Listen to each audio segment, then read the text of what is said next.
नमस्कार, मैं doctor Vidhi Sharma, assistant professor history, government arts college Kota, Rajasthan.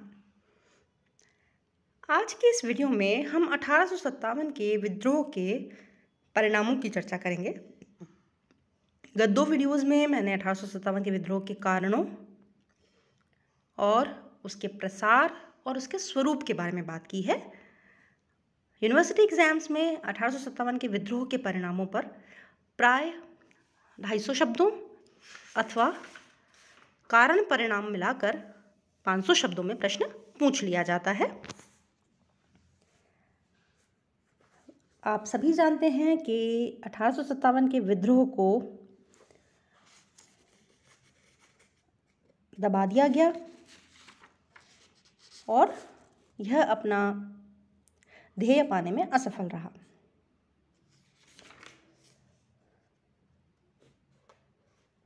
किंतु यह माना गया कि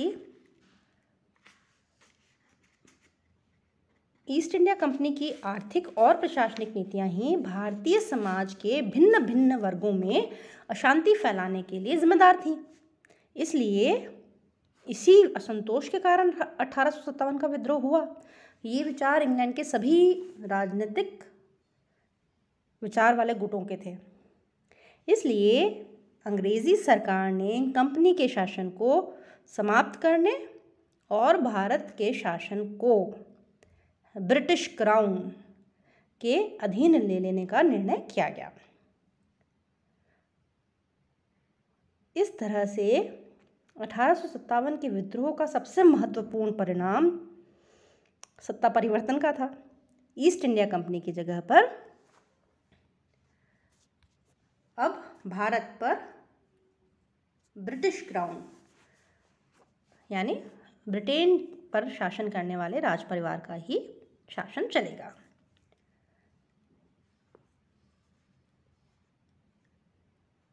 भारत शासन अधिनियम 1858 पारित किया गया। इसके लिए किसने पारित किया? ब्रिटिश संसद ने पारित किया है। 1858 के भारत शासन अधिनियम द्वारा भारतीय प्रशासन कंपनी से छीनकर ब्रिटिश राजमुकुट को सौंप दिया गया। हालांकि इससे पहले भी भले ही कंपनी का शासन था, लेकिन उसके ऊपर ब्रिटिश सरकार और ब्रिटिश राजमुकुट भी सुपरविजन करते थे। लेकिन अब कंपनी को सीन से हटा दिया गया और प्रत्यक्ष रूप से भारत का शासन ब्रिटिश क्राउन के अधीन आ गया। 1858 के भारत शासन अधिनियम में ये भी कहा गया कि भारत का प्रशासन ब्रिटिश साम्राज्य के नाम से चलाया जाएगा और इस उद्देश्य के लिए एक अतिरिक्त भारत सचिव तथा एक भारत परिषद की नियुक्ति की जाएगी। देखिए बच्चों, जो ब्रिटेन की मंत्री मंडल जो होता है, जो वहाँ के मंत्री होते हैं, उनको मिनिस्टर नहीं, उनको सेक्रेटरी कहा जाता है। तो secretary of state for India नाम के एक नए सचिव पद का सृजन किया गया और उसकी सहायता के लिए एक इंडियन काउंसिल की स्थापना की गई, भारत परिषद की नियुक्ति की गई। इसके बाद ब्रिटिश साम्राज्ञी विक्टोरिया ने 1858 में भारत के संदर्भ में एक घोषणा की। 1858 की घोषणा के रूप में ये विख्यात है। इस घोषणा को 1 नवंबर 1858 को इलाहाबाद में आयोजित दरबार में लॉर्ड कैनिंग ने पढ़कर सुनाया था। इस घोषणा में कहा गया कि भारतीय प्रशासन जो पहले कंपनी ट्रस्टीज के रूप में चला रही थी, उसे साम्राज्य ने अपने हाथ में ले लिया है। और इस संदर्भ में एक और अन्य प्रगति 1876 में हुई, जब अंग्रेजी संसद ने एक अधिनियम द्वारा महारानी विक्टोरिया को कैसर ए हिंद या भारत की साम्राज्ञी की उपाधि धारण करने की अनुमति दी और 1877 में दिल्ली में एक दरबार आयोजित किया गया और साम्राज्ञी विक्टोरिया को कैसर ए हिंद या फिर भारत की साम्राज्ञी कहा गया। अब इस नए परिवर्तन से क्या हुआ भाई? इस नए परिवर्तन से ये हुआ कि भारत से संबंधित सभी विषयों में ब्रिटिश क्राउन को परामर्श देने वाला संवैधानिक परामर्शदाता बन गया। उसकी सहायता के लिए 15 सदस्यों की भारत परिषद नियुक्त की गई थी, जिसके सदस्यों की नियुक्ति प्रारंभ में आजीवन की जाती थी और बाद में 10-15 वर्षों की अवधि के लिए की जाती थी। इसका जो कार्यालय था उसको भारत सचिवालय अथवा इंडिया ऑफिस कहा जाता था। ये जो परिषद थे, 15 सदस्यीय परिषद थी, उसको भिन्न भिन्न समितियों में बांटा जाता था। उसमें एक सचिव और एक सहायक अवर सचिव तथा अन्य लिपिक होते थे। भारत सचिवालय या इंडिया ऑफिस के अन्य विभाग थे महालेखाकार का विभाग, रजिस्ट्रार का विभाग, अभिलेखों का अधीक्षक तथा निधि का निदेशक, चिकित्सा बोर्ड, कानूनी सलाहकार तथा सॉलिसिटर। तो ये होगी भारत परिषद की बात, इंडिया ऑफिस की बात। गवर्नर जनरल की कार्यकारी और भारत में जो शासन कर रहा था गवर्नर जनरल, उसे अब वायसराय ऑफ इंडिया कहा जाने लगा। उसकी कार्यकारी परिषद के सदस्यों की संख्या 4 निश्चित कर दी गई। 5वां सदस्य 1861 में नियुक्त हुआ और 6ठा 1874 में। वैधानिक कार्यों के लिए 1861 में भारत परिषद अधिनियम पारित किया गया और आगे भी इस तरह के कई अधिनियम पारित किए गए 1909, 1919, 1935। ये तो हुआ भारतीय प्रशासन में परिवर्तन।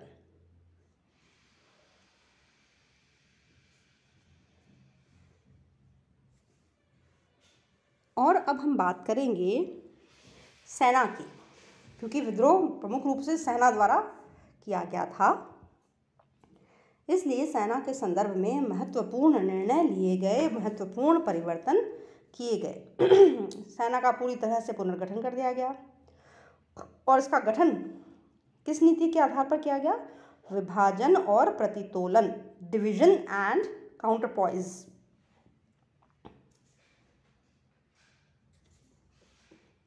इसके तहत क्या किया गया कि भारतीय पैदल सैनिक तथा घुड़सवार सैनिक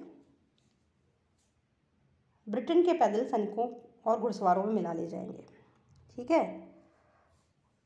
यूरोपीय सैनिकों का अनुपात, यूरोपीय और भारतीय सैनिकों का अनुपात पुनर्निर्धारित किया गया और ये अनुपात जो था वो बंगाल प्रेसिडेंसी में यूरोपीय सैनिक अनुपात भारतीय सैनिक का क्या रहेगा? 1:2। 1 यूरोपीय सैनिक पर 2 भारतीय सैनिक रहेंगे।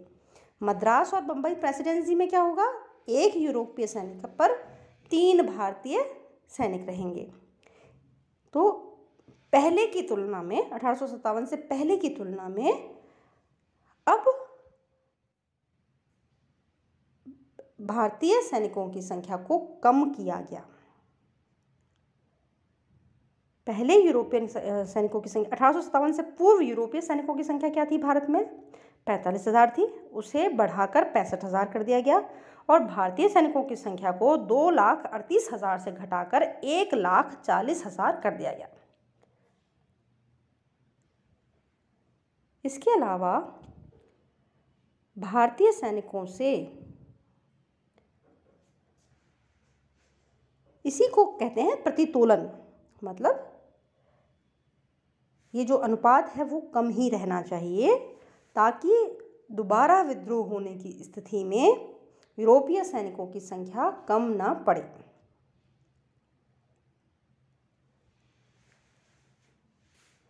इसके अलावा भारतीय सेना में एक नवीन जातिवाद आरंभ किया गया, लड़ाकू जातियों का और गैर लड़ाकू जातियों का।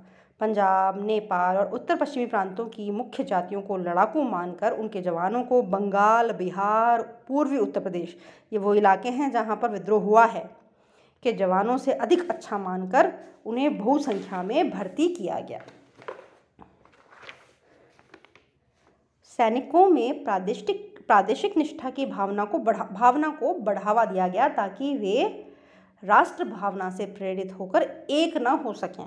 और इसके लिए क्या किया गया? पंजाब, गढ़वाल, कुमाऊँ, गोरखा, सिख, राजपूत, मराठा, इन सब रेजिमेंटों का गठन किया गया। जिन जिन प्रदेशों के लोगों ने विद्रोह में भाग लिया था वहाँ से सैनिक भर्ती लगभग बंद कर दी गई और उन प्रदेशों में विकास की योजनाएं भी नहीं लागू की गईं। कुछ विभाग सेना के जैसे कि तोपखाना, सिग्नल्स में भारतीयों की संख्या को बहुत कम कर दिया गया। इस पुनर्गठन के परिणाम स्वरूप रक्षा व्यय बहुत बढ़ गया।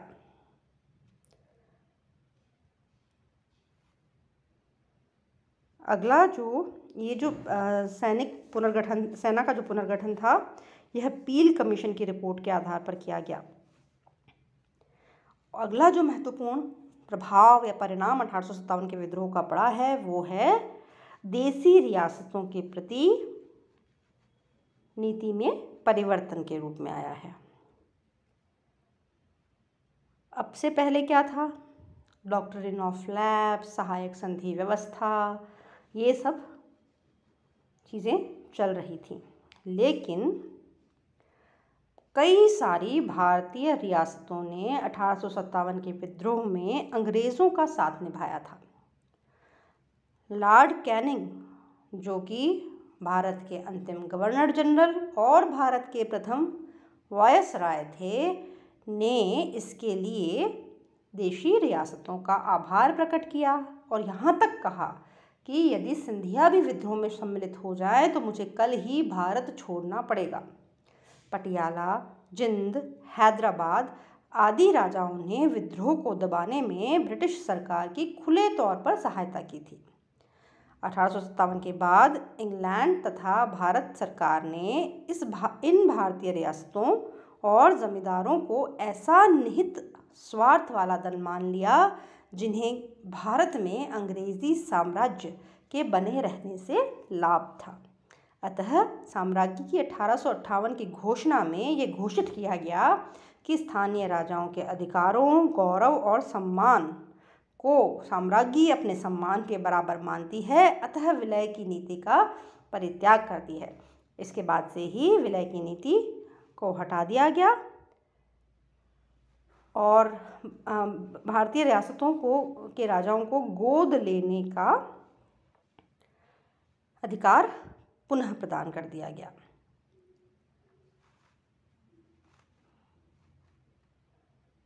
इसके अलावा कुछ अन्य परिवर्तन भी किए गए, कुछ अन्य परिणाम भी हुए।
अन्य परिणामों की अगर हम चर्चा करें तो एक अन्य महत्वपूर्ण परिणाम ये था कि 1858 की साम्राज्य की घोषणा में ये विश्वास दिलाया गया कि बिना किसी भेदभाव के स्वतंत्र रूप से जाति धर्म का भेदभाव किए बिना भारतीयों को उनकी विद्या, योग्यता और ईमानदारी के आधार पर ब्रिटिश भारत की सेवा और पदों पर नियुक्त किया जाएगा।